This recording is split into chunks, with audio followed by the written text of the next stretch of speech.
வணக்கம், இது உங்கள் கட்டளை எழுது. இன்றைக்கி ஒரு ரொம்ப இன்ட்ரெஸ்டிங்கான வீடியோ நம்ம ஒன்று பார்க்கலாம். இப்போ மாண்டசரி ஸ்கூல்ஸில், மாண்டசரி கிளாஸ் ரூமில் பார்த்தீங்கன்னா நிறைய மெட்டீரியல்ஸ் அங்கே டிஸ்பிளேயில் நீங்கள் வந்து பார்த்துருப்பீங்க. அந்த மெட்டீரியல்ஸ்லாம் குழந்தைங்க எப்படி யூஸ் பண்ணுறதுக்கு கற்றுப்பாங்க. அங்கே இருக்கிற அடல்ட் ஆர் டீச்சர்ஸ் ஒவ்வொரு மெட்டீரியலையும் குழந்தைங்களுக்கு எப்படி யூஸ் பண்ணணும் அப்படின்றத சொல்லி கொடுப்பாங்க. அதுக்கு பேர் ப்ரெசன்டேஷன் அப்படின்னு சொல்லுவாங்க. ஓகே, இந்த ப்ரெசன்டேஷன் அதாவது ஒவ்வொரு மெட்டீரியலுமே ப்ரெசென்ட் பண்ணி காமிப்பாங்க. அந்த மெட்டீரியலை எப்படி நம்ம ப்ராப்பராக யூஸ் பண்ணணும் அப்படின்றது. அதுக்கப்புறம் தான் குழந்தைங்க அதை யூஸ் பண்ணுறதுக்கு ஸ்டார்ட் பண்ணுவாங்க.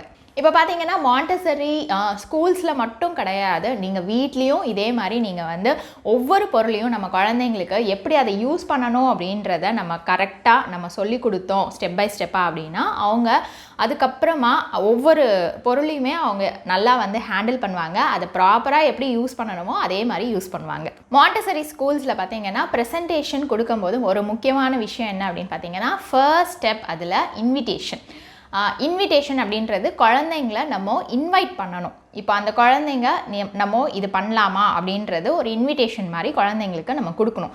அந்த குழந்தை அந்த நேரத்தில் அவங்க அக்செப்ட் பண்ணால் மட்டும்தான் அந்த மெட்டீரியலை நம்ம ப்ரெசென்ட் பண்ணுவோம். அவங்க சப்போஸ் எனக்கு வேணாம், no I am not interested அப்படின்னு சொல்லிட்டா அந்த இடத்துல நம்ம வந்து ஃபோர்ஸ் பண்ணக்கூடாது.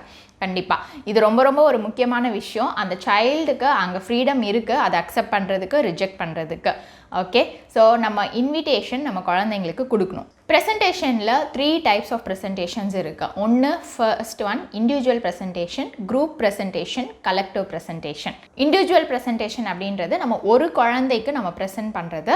அப்போது நம்ம ஒரு குழந்தைய நம்ம இன்வைட் பண்ணணும். இன்விடேஷன் எப்படி கொடுப்பீங்க அப்படின்னு பார்த்தீங்கன்னா ஜஸ்ட் நம்ம ஹை அந்த நேம் சொல்லிவிட்டு shall we work with this material today அப்படின்னு நம்ம வந்து கேட்கலாம். இது நீங்கள் ஸ்டாண்டர்டாக இப்படி தான் வந்து அப்படின்றது இல்லை, இது உங்களோட ஓன் வேர்ட்ஸ். நீங்கள் எப்படி வேணால் இன்வைட் பண்ணலாம் அந்த குழந்தைக்கு. அந்த குழந்தை அக்செப்ட் பண்ணுறாங்க அப்படின்னா அதுக்கப்புறம் நெக்ஸ்ட் ஸ்டெப் நீங்கள் ப்ரொசீட் பண்ணுவீங்க. அண்ட் அடுத்தது பார்த்தீங்கன்னா குரூப் ப்ரெசன்டேஷன் அப்படின்றது ஒரு 5 or 6 சில்ட்ரன் நம்ம வந்து ஒரு குரூப் ஆஃப் சில்ட்ரனுக்கு நம்ம வந்து ப்ரெசென்ட் பண்ண போகிறோம். இப்போது இந்த குரூப் ப்ரெசன்டேஷனில் எப்படி நம்ம இன்வைட் பண்ணுவோம் அப்படின்னு பார்த்தீங்கன்னா ஒரு சைல்டை நம்ம இன்வைட் பண்ணுவோம். ஒரு சைல்டை கூப்பிட்டு நம்ம இன்வைட் பண்ணிவிட்டு அதுக்கப்புறம் நீ போய் இந்த பேர் சொல்லிவிட்டு அவங்களெல்லாம் நீ கூப்பிட்டுட்டு வா அப்படின்றத நம்ம சொல்லுவோம். ஓகே, இப்போ இந்த இன்விடேஷன் எப்படி கொடுக்கலாம் அப்படின்னு ஒரு எக்ஸாம்பிள் நம்ம பார்த்தா, இப்போது Hi Satya, today I am going to show you how to work with cylinder blocks. Can you go and call your friends Ram, Sita, Varun? இந்த மாதிரி நம்ம வந்து கொடுக்கலாம். ஸோ யாரெல்லாம் நீங்கள் கூப்பிட்டுட்டு வரணுமோ அந்த நேம்ஸ் எல்லாம் சொல்லி அந்த ஒரு குழந்தைய நம்ம போய் இன்வைட் பண்ணிட்டு வர சொல்லுவோம். அண்ட் அடுத்தது தேர்ட் ஒன் பார்த்தீங்கன்னா கலெக்டிவ் ப்ரெசன்டேஷன். இந்த கலெக்டிவ் ப்ரெசன்டேஷன் ஹோல் கிளாஸுக்கே நம்ம ப்ரெசென்ட் பண்ண போகிறோம். ஓகேவா? ஸோ இந்த கலெக்டிவ் ப்ரெசன்டேஷனில் நம்ம எப்படி இன்விடேஷன் கொடுப்போம் அப்படின்னு பார்த்தீங்கன்னா ஒரு பெல் நம்ம ரிங் பண்ணுவோம். ஓகே, நம்ம பெல் ரிங் பண்ணி தான் அந்த குழந்தைங்கள நம்ம இன்வைட் பண்ணுவோம். ஸோ இந்த பெல் ரிங் பண்ணோன்னே என்ன ஆகும், அந்த ஹோல் கிளாஸ் ரூமில் இருக்கிற குழந்தைங்களும் உங்களை வந்து நோட்டீஸ் பண்ணுவாங்க. ஸோ என்னெல்லாம் பண்ணுறாங்களோ அந்த ஒர்க்கை அப்படியே ஸ்டாப் பண்ணிவிட்டு அவங்க உங்களை லிசன் பண்ணுவாங்க. அப்போது நீங்கள் சொல்வீங்க, ஸோ நான் இன்றைக்கி என்ன ப்ரெசென்ட் பண்ண போகிறேன் அப்படின்றத நீங்கள் ஹோல் கிளாஸ்க்கே நீங்கள் வந்து சொல்லலாம். மாண்டசரி கிளாஸ் ரூமில் இப்போது கலெக்டிவ் ப்ரெசன்டேஷன்ஸில் 2 ப்ரெசன்டேஷன்ஸ் இருக்குது. என்னென்ன அப்படின்னு பார்த்தீங்கன்னா walking on the line and silence activity. ப்ரெசன்டேஷனில் செகண்ட் ஸ்டெப் என்ன அப்படின்னு பார்த்தீங்கன்னா ப்ரிப்ரேஷன்.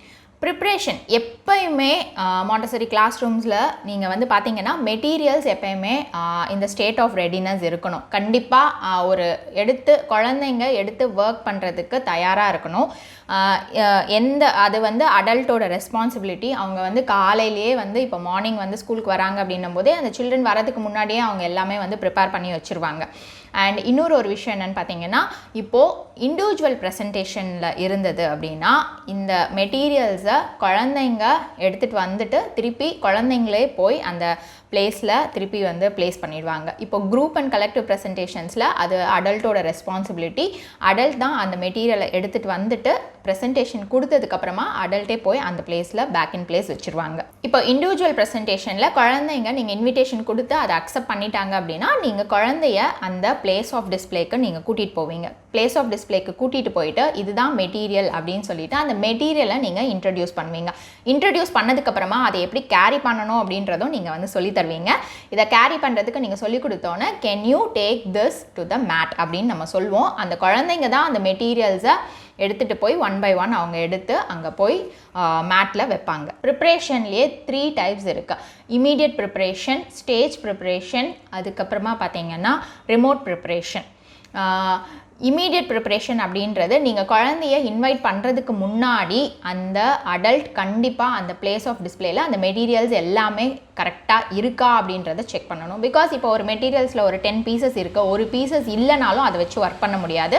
அதனால் அந்த மெட்டீரியல்ஸ் கம்ப்ளீட்டாக அங்கே பிளேஸ் ஆஃப் டிஸ்பிளேல இருக்கா அப்படின்றத நீங்கள் என்ஷூர் பண்ணிவிட்டு அதுக்கப்புறமா தான் நீங்கள் இன்விடேஷன் கொடுக்கணும். அடுத்தது பார்த்தீங்கன்னா ஸ்டேஜ் ப்ரிப்ரேஷன். இது ஸ்டேஜ் ப்ரிப்ரேஷன் என்ன அப்படின்னு பார்த்தீங்கன்னா அந்த பாயிண்ட் ஆஃப் டைமில் தான் நீங்கள் ப்ரிப்பேர் பண்ண போகிறீங்க. ஃபார் எக்ஸாம்பிள் இப்போ நீங்கள் ஒரு குரூப் ப்ரெசன்டேஷன், இப்போ நீங்கள் ஸ்வீப்பிங் த ஃப்ளோர்லாம் நம்ம ப்ரெசென்ட் பண்ணுவோம். இப்போ ஸ்வீப்பிங் த ஃப்ளோர் அப்படின்னு பண்ணுறதுக்கு அந்த இடத்துல ஒரு டஸ்ட் பார்ட்டிகல்ஸ் வந்து கண்டிப்பாக இருக்கணும் இல்லையா? அப்போ தான் நீங்கள் அதை வந்து ஸ்வீப் பண்ணி காமிக்க முடியும்.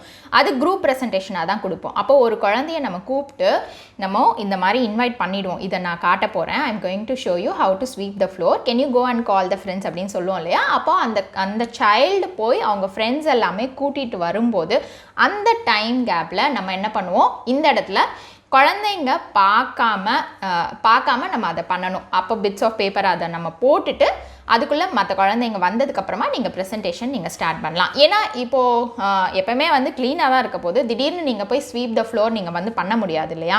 ஸோ அப்போது ஸ்வீப்பிங் த ஃப்ளோருக்கு கண்டிப்பாக அந்த இடத்துல ஏதாவது ஒரு டஸ்ட் இருக்கணும். அப்போ அந்த குழந்தைங்களுக்கு தெரியாமல் அந்த நேரத்துலையே நம்ம வந்து பண்ணுறது தான் ஸ்டேஜ் ப்ரிப்ரேஷன். அடுத்தது பார்த்தீங்கன்னா ரிமோட் ப்ரிப்ரேஷன். ரிமோட் ப்ரிப்ரேஷன் அப்படின்றது ஒன்றும் இல்லை, சைல்டு இல்லாத நேரத்தில் அந்த அடல்ட் வந்து அந்த மெட்டீரியல்ஸை ஒர்க் பண்ணி அவங்க அந்த கான்செப்ட்ஸில் கிளியராக இருக்கிறதுக்கு எப்போவுமே ப்ராக்டிஸ் பண்ணிகிட்டே இருக்கிறது தான் வந்து ரிமோட் ப்ரிப்ரேஷன். ப்ரெசன்டேஷனில் நெக்ஸ்ட் ஸ்டெப் என்ன அப்படின்னு பார்த்தீங்கன்னா ஸ்டேட்மெண்ட். இந்த ஸ்டேட்மெண்ட் குரூப் அண்ட் கலெக்டிவ் ப்ரெசன்டேஷன்ஸ்க்கு மட்டும்தான் அப்ளை ஆகும். இப்போ குரூப் அண்ட் கலெக்டிவ் ப்ரெசன்டேஷன்ஸ், அதாவது இப்போ குரூப் ப்ரெசன்டேஷன்னா நம்ம என்ன பண்ணுறோம், ஒரு சைல்டு கிட்ட நம்ம இன்வைட் பண்ணிவிட்டு அந்த குழந்தை மற்ற குழந்தைங்களெல்லாம் கூட்டிகிட்டு வருவாங்க. அப்போது என்ன ஆகுது, நீங்கள் என்ன பண்ண போகிறீங்க, என்ன ப்ரெசென்ட் பண்ண போகிறீங்கன்றது அந்த ஒரு சைல்டு கிட்ட மட்டும்தான் சொல்லியிருக்கீங்க இல்லையா? இப்போ மற்ற குழந்தைங்களுக்குலாம் தெரியாது என்ன வந்து பண்ண போகிறோம் அப்படின்றது. மேபி அந்த சைல்டு சொல்லியிருக்கலாம், மேம் ஆன்ட்டி வந்து இந்த இதை வந்து ப்ரெசென்ட் பண்ண போகிறாங்க அப்படின்றது மேபி சொல்லலாம். இல்லை அந்த குழந்தை சொல்லியிருக்காங்களா இல்லையான்றது நம்மளுக்கு தெரியாது. ஜஸ்ட்டு வந்து இல்லை மேம் கூப்பிட்டாங்க அப்படின்றத மட்டும் அந்த குழந்தைங்க போய் கூட்டிகிட்டு வந்திருக்கலாம். ஓகே, ஸோ அப்போது நம்ம என்ன பண்ணணும், எல்லா குழந்தைங்களுக்குமே நம்ம இப்போ என்ன ப்ரெசென்ட் பண்ண போகிறோன்றது தெரியணும். அதனால் இப்போ எல்லா குழந்தைங்களுமே வந்ததுக்கப்புறமா அகெயின் நீங்கள் திருப்பி ஒரு வாட்டி நீங்கள் சொல்வீங்க, I am going to present this, I am going to show how to lift the chair. அந்த மாதிரி நீங்கள் சொல்லும் போது எல்லா குழந்தைங்களுக்குமே இப்போ வந்து தெரிஞ்சிடும். இதுதான் ஸ்டேட்மெண்ட். இப்போ அடுத்தது, இப்போ குழந்தைங்கள நீங்கள் இன்வைட் பண்ணிட்டீங்க, எல்லாருமே கேதர் ஆகிட்டாங்க, நீங்கள் இப்போ ப்ரெசென்ட் பண்ணுறதுக்கு ரெடி. ஓகே, நம்ம இப்போ ஒரு மெட்டீரியலை நம்ம ப்ரெசென்ட் பண்ண போகிறோம். இப்போது இந்த மெட்டீரியலில் ப்ரெசென்ட் பண்ணும்போது ரொம்ப ஒரு முக்கியமான விஷயம் என்னென்னு பார்த்தீங்கன்னா அனாலிசிஸ் ஆஃப் மூமெண்ட்ஸ். எந்த ஒரு மெட்டீரியலுமே நீங்கள் ப்ரெசென்ட் பண்ணும்போது ப்ராப்பராக அந்த மூமெண்ட்ஸ் நீங்கள் பண்ணணும். நம்ம வந்து ஃபாஸ்ட்டாக இதை இப்படி எடுத்து நம்ம வைக்க மாட்டோம். எந்த ஒரு மெட்டீரியலுமே எப்படி ஹேண்டில் பண்ணணும், அதை எப்படி ஹோல்ட் பண்ணணும் அப்படின்றத அந்த ஒவ்வொரு மூமெண்ட்டையும் நம்ம மெதுவாக நம்ம பண்ணி காமிக்கணும். இப்போ நான் ஃபார் எக்ஸாம்பிள் நான் உங்களுக்கு ஒரு கப்பை எப்படி நம்ம வந்து ஹோல்ட் பண்ணி லிஃப்ட் பண்ணணும் அண்ட் எப்படி வைக்கணும் அப்படின்றத நான் காட்டுறேன். இது ஜஸ்ட் உங்களோட அண்டர்ஸ்டாண்டிங்காக. ஓகே, இப்போ நான் இந்த கப்பை நம்ம எப்படி எடுக்கலாம், இப்போ நம்ம இதை டேபிள்னு வச்சுக்கலாம். ஓகேவா? ஸோ நம்ம டேபிளில் இருந்து இப்போ இருக்குது, இதை நம்ம எப்படி ஹோல்ட் பண்ணி எடுக்க போகிறோம் அப்படின்றத நம்ம எப்படி காட்டுவோம் அப்படின்னு பார்த்தீங்கன்னா, ஜென்ரலாக நம்ம என்ன பண்ணுவோம், இப்படி கடகடன்னு எடுத்துருவோம். ஸோ நம்ம இப்படி நம்ம காட்ட மாட்டோம். குழந்தைங்களுக்கு காட்டும் போது அந்த மூமெண்ட்ஸை ஒரு மூமெண்ட்டையும் நம்ம காட்டணும். ஓகே, ஸோ இப்போ இதை நம்ம எப்படி லிஃப்ட் பண்ணலாம் அப்படின்னு பார்த்தீங்கன்னா, இப்போ ஃபர்ஸ்ட் இந்த 2 ஃபிங்கர்ஸை நம்ம வந்து இப்படி வச்சுட்டு அண்ட் அதுக்கப்புறம் இப்போ இந்த தம்ப், அதுக்கப்புறம் இப்படி ஹோல்ட் பண்ணிவிட்டு அதுக்கப்புறம் இப்படி லிஃப்ட். இதை நம்ம மெதுவாக ஒவ்வொரு ஸ்டெப் பை ஸ்டெப்பாக நம்ம பண்ண போகிறோம். இப்போ லிஃப்ட் பண்ணிவிட்டு இதை நம்ம எப்படி நம்ம கீழே ப்ளேஸ் பண்ண போகிறோம், டேபிளில் ப்ளேஸ் பண்ண போகிறோம்னு பார்த்தீங்கன்னா, கீழே இறக்கிட்டு இப்படி சைட் டில்ட் பண்ணி ஒரு சைடு வச்சு அதுக்கப்புறம் இப்படி வச்சுட்டு தென் ஃபர்ஸ்ட் நம்ம எதை ரிமூவ் பண்ணோம் அப்படின்னு பார்த்தீங்கன்னா தம் ரிமூவ் பண்ணிவிட்டு இப்படி தான் நம்ம ப்ரெசென்ட் பண்ணி காமிப்போம். இப்போ இந்த ஒரு மூமெண்ட்டையுமே குழந்தைங்க வாட்ச் பண்ணணும். பிகாஸ் அப்போ அவங்களுக்கு அப்போ தான் தெரியும் அடுத்தடுத்து என்னென்ன மூவ்மெண்ட் வரப்போகுதுன்னு. பிகாஸ் நம்மளுக்கு தெரியும் இதை எப்படி எடுக்கணும் அப்படின்றது, பட் குழந்தைங்களுக்கு பார்த்தீங்கன்னா எல்லாமே நியூ இல்லையா. அப்போ அவங்களுக்கு இதை எப்படி கரெக்டாக ஹோல்ட் பண்ணணும், இப்படி ஹோல்ட் பண்ணக்கூடாது, அந்த மாதிரிலாம் ஹோல்ட் பண்ணக்கூடாது இல்லையா. அப்போது கரெக்டாக என்ன பண்ணணும், ஃபர்ஸ்ட் இந்த 2 ஃபிங்கர்ஸை வைக்கணும். இதை நம்ம ஸ்லோவாக காட்ட போகிறோம். இப்படி பண்ணிவிட்டு அதுக்கப்புறம் இந்த தம்பை இங்கேருந்து இங்கே கொண்டு வந்துட்டு அதுக்கப்புறம் நம்ம எடுக்கணும் அப்படின்றது அந்த ஒரு மூமெண்ட்டையுமே அவங்க வாட்ச் பண்ணுவாங்க. இது ரொம்ப இன்ட்ரெஸ்டிங்காக இருக்கும் குழந்தைங்களுக்கு. அதே மாதிரி இப்போ வைக்கும் போதும் பார்த்தீங்கன்னா இப்படி ஃபாஸ்ட்டாக நீங்கள் வச்சிட்டிங்கன்னா அந்த இடத்துல நம்ம இப்போ டேபிளில் வச்சாலுமே வந்து டம் டம்னு சவுண்ட் கேட்கும் இல்லையா. அந்த மாதிரி வந்து வைக்கக்கூடாது அப்படின்றதுக்காக தான் இப்போ பொறுமையாக இந்த சைடு டில் பண்ணி இப்படி வைக்கணும் அப்படின்றத நம்ம காட்ட போகிறோம். ஓகே, ஸோ இதிலேருந்து நீங்கள் இந்த மாதிரி மூமெண்ட்ஸ் பண்ணும்போது இது ரொம்ப ஃபாஸ்ட்டாக இல்லாமல் அண்ட் ரொம்ப ஸ்லோவாக உங்களுக்கு போர் அடிக்காத அளவுக்கும் இருக்கணும். ஒவ்வொரு மூமெண்ட்டுக்கும் ஒரு சின்ன பாஸ் கொடுங்க. ஓகே, இப்போ இந்த 2 ஃபிங்கர் வச்சிங்க, அதுக்கப்புறம் ஒரு சின்ன லைட்டாக 1 செகண்ட் பாஸ் தான், அதுக்கப்புறமா அந்த தம்பு எடுத்துகிட்டு அதுக்கப்புறமா நீங்கள் லிஃப்ட் பண்ண போகிறீங்க. இந்த மாதிரி அந்த மூமெண்ட்ஸ் ரொம்ப ரொம்ப இம்பார்ட்டண்ட். அப்போ தான் உங்களுக்கு தெரியும் ஓகே ஒரு விஷயம் நம்ம பண்ணும்போது இவ்வளோ மூமெண்ட்ஸ் இருக்குது அண்ட் அடுத்தடுத்து என்னென்ன மூமெண்ட்ஸ் அப்படின்றத அவங்க அப்போ தான் நோட்டீஸ் பண்ண முடியும் இல்லையா. நம்ம ஸ்லோவாக பண்ணும்போது தான் அவங்களுக்கு தெரியும் ஃபர்ஸ்ட் மூமெண்ட் இது, செகண்ட் இதை பண்ணணும், தேர்ட் இதை பண்ணணும் அப்படின்றத அப்போ தான் அவங்களுக்கு வந்து புரியும்.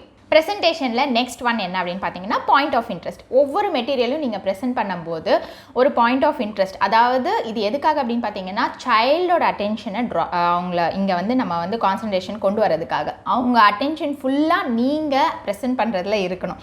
ஓகே, அப்போ எப்படி நம்ம அதை கொண்டு வரலாம் அப்படின்னு பார்த்தீங்கன்னா இந்த மாதிரி அனாலிசிஸ் ஆஃப் மூமெண்ட்ஸ் பண்ணும்போது, இப்போ நீங்கள் ஃபார் எக்ஸாம்பிள் இதை பார்க்கும்போது அவங்க நம்ம இது ரெண்டுத்தையுமே இது உள்ள விடுறோம், இது தம் இப்படி பிடிக்கிறோம் அப்படின்றது இது எல்லாமே வந்து பாயிண்ட் ஆஃப் இன்ட்ரெஸ்ட் தான். அண்ட் நெக்ஸ்ட் ஒன் என்ன அப்படின்னு பார்த்தீங்கன்னா கண்ட்ரோல் ஆஃப் எரர்.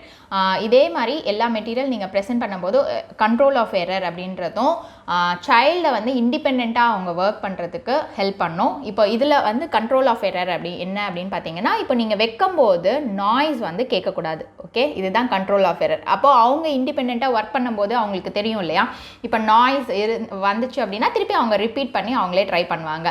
இது அவங்கள செல்ஃப் கரெக்ட் பண்ணுறதுக்கு ஹெல்ப் பண்ணும். அண்ட் அடுத்த step as the child to perform. இப்போ நீங்கள் ப்ரெசன்டேஷன்லாம் கொடுத்து முடிச்சாச்சு. இப்போ ப்ரெசன்டேஷன் கொடுத்து முடிச்சதுக்கப்புறமா நம்ம என்ன பண்ணுவோம், அந்த சைல்டை நம்ம கேட்கலாம்.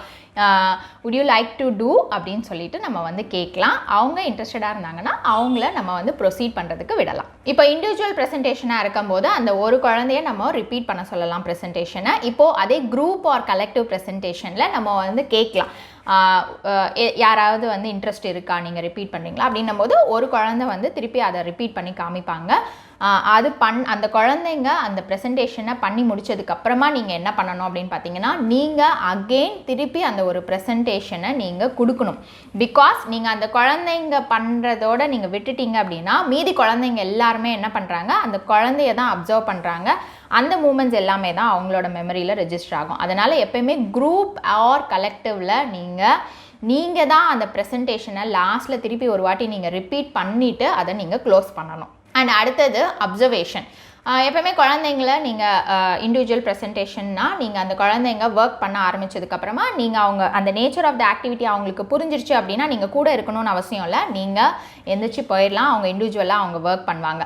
நீங்கள் இண்டிவிஜுவலாக போனாலும் நீங்கள் தூரமாக இருந்து அந்த குழந்தைங்கள அப்சர்வ் பண்ணணும். கண்டிப்பாக அந்த குழந்தைங்க அந்த ஆக்டிவிட்டியை எப்படி பண்ணுறாங்க அண்ட் அவங்களுக்கு ஏதாவது ஹெல்ப் அவங்களுக்கு தேவைப்படுதா, இல்லை அந்த ஆக்டிவிட்டியை எவ்வளோ நேரம் வந்து பண்ணுறாங்க, எத்தனை வாட்டி அதையே ரிப்பீட்டடாக வந்து பண்ணுறாங்க அப்படின்றது எல்லாமே நீங்கள் அப்சர்வ் பண்ணலாம்.